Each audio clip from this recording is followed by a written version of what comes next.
Okay. நீங்க already 10th mark list enter பண்ணியிருப்பீங்க.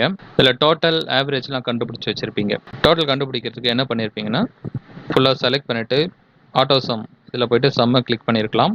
அப்படி இல்லைன்னா ஈக்குவல் டு சம்ன்ற அந்த ஃபங்க்ஷனை கொடுத்துருக்கலாம். மேலேருந்து கீழே ஃபுல்லா எல்லா ஸ்டூடெண்ட்ஸுக்கும் நம்ம சேம் அதே டோட்டல் பண்ண போகிறோம் அப்படின்னா ஃபில் டவுன் பண்ணுவோம். ஃபில் டவுனுக்கு இன்னும் ஷார்ட்கட் இருக்குது. ஜஸ்ட் இங்கே கிளிக் பண்ணிவிட்டு கண்ட்ரோல் டி கொடுத்தீங்கன்னா என்ன ஆகும்னா, மேலே இருக்கிற ஃபார்முலாவை, அதாவது ஃபஸ்ட்டு ஸ்டூடெண்ட்ஸ்க்கு இருக்கிற ஃபார்முலாவை அப்படியே ரெண்டாவது ஸ்டூடெண்ட்ஸ்க்கு காப்பி பண்ணிக்கும். செல்லை மட்டும் சேஞ்ச் பண்ணிடும். இங்கே C3 G3 இருக்குன்னா C4:G4 இருக்கும். அதே போல் தான் ஃபுல்லாக கண்ட்ரோல் டி கொடுத்தீங்கன்னா, கண்ட்ரோல் டி அப்படின்றது ஃபில் டவுனுக்கான ஷார்ட்கட் கீ. கிளிக் பண்ணி நீங்கள் ட்ராக் பண்ணிக்கலாம். அப்படி இல்லைன்னா ஃபுல்லாக செலக்ட் பண்ணிவிட்டு கண்ட்ரோல் டி கொடுத்தீங்கன்னா கூட எக்ஸிக்யூட் ஆகிடும். இது போல் ஆவரேஜ் நீங்கள் டைப் பண்ணுறீங்க, ஃபுல்லாக டைப் பண்ண வேண்டிய அவசியம் இல்லை. ஆவரேஜ் அப்படின்னு கொடுக்கும்போது கரெக்டாக அது செலக்ட் ஆகிடுச்சு அப்படின்னா, இல்லை கீழே எல்லாம் இருக்கும், கீழேயோ எது வேணுமோ அதை நீங்கள் கரெக்டாக செலக்ட் பண்ணுங்கள். செலக்ட் பண்ணிட்டு டேப் ப்ரெஸ் பண்ணுங்கள்.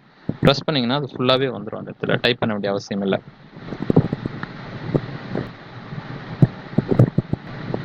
இதுவும் அப்படி தான் ஃபுல்லாக செலக்ட் பண்ணிவிட்டு கூட நீங்கள் என்ன பண்ணலாம், கண்ட்ரோல் டி கொடுத்தீங்கன்னா ஃபில் டவுன் ஆகிடும். சரி, ஓகே. இப்போ லாஸ்ட்டாக இன்னொரு காலம் ஒன்று நம்ம கொடுக்குறோம், ரிசல்ட்டு. ரிசல்ட்டில் என்னென்னா பாஸா ஃபெயிலா அப்படின்றத நம்ம செக் பண்ண போகிறோம். நம்ம வந்து பாஸா ஃபெயிலா எப்படி கண்டுபிடிக்கணும்னா, ஒவ்வொரு சப்ஜெக்டாக செக் பண்ணுவோம். ஒரு சப்ஜெக்டும் வந்து இப்போ 10th பொறுத்த வரைக்கும் 35க்கு மேலே எடுத்தால் பாஸ், 35 அதுக்கு மேலே எடுத்தால் பாஸ். அப்போ ஒவ்வொரு சப்ஜெக்டாக நம்ம செக் பண்ணணும். அது இஃப் ஸ்டேட்மெண்ட் யூஸ் பண்ணி தான் நம்ம பண்ணணும். Equal to if Tamil subject இருக்கிற cell address greater than or equal to 35 இப்படியும் போடலாம், greater than or equal to 35ன்னு போடலாம். அப்படி இல்லைன்னா கிரேட்டர் தென் 34 இப்படியும் கொடுக்கலாம். ரெண்டுமே சேம் தான். Greater than or equal to 35 அப்படின்னு கொடுக்குறேன். அந்த தமிழ் சப்ஜெக்ட் இருக்கிற செல் அட்ரஸை செக் பண்ணுறேன். அதில் இருக்க வேல்யூ 35 ஆர் 35 அதிகமாக இருக்கா அப்படின்னு சொல்லிட்டு செக் பண்ணுறோம். அப்படி இருந்துச்சுன்னா என்ன பண்ணலாம் அப்படின்னா பாஸ் அப்படின்றத பிரிண்ட் பண்ணுறோம். அடுத்தது ஒருவேளை அந்த கண்டிஷன் ஃபால்ஸாக இருந்தாவே 35க்கு கீழே தான் இருக்குது அங்கே மார்க் அப்படின்னு அர்த்தம். அப்படி இல்லை அப்படின்னா ஃபெயில் அப்படின்னு கொடுத்துடலாம். ஓகே, பாஸ் ஃபெயில் அப்படின்னு சொல்லிட்டு வந்துடும். இது வந்து 35 அதிகமாக இருந்தால் பாஸ்ன்னு வரும், 35 கம்மியாக இருந்ததுன்னா ஃபெயில்னு வரும். ஒருவேளை வேறு சப்ஜெக்டில் மார்க் கம்மியாக இருந்துச்சுன்னா அப்பயும் பாஸ்ன்னு தான் வருது ரிசல்ட்.